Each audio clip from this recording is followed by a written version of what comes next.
Hello everyone, welcome to Tech Obro. Hope you guys are doing well. Today I'm going to show you how to write if condition in Python.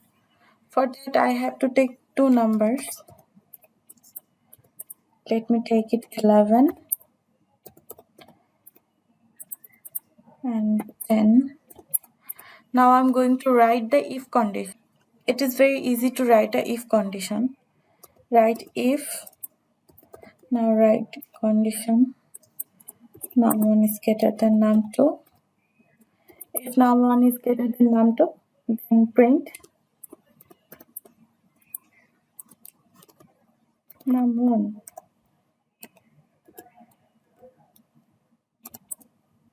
If num2 is greater than num1, then print num2. Let me run it. So as you can see, as the num1 is bigger than num2, so it's print the num1. If we change it into 20, it should print 20. It's printing 20. This is how you can use if condition in Python. That's all for today. If you like my video, please like, comment, share and subscribe. And don't forget to hit the bell icon. Thank you.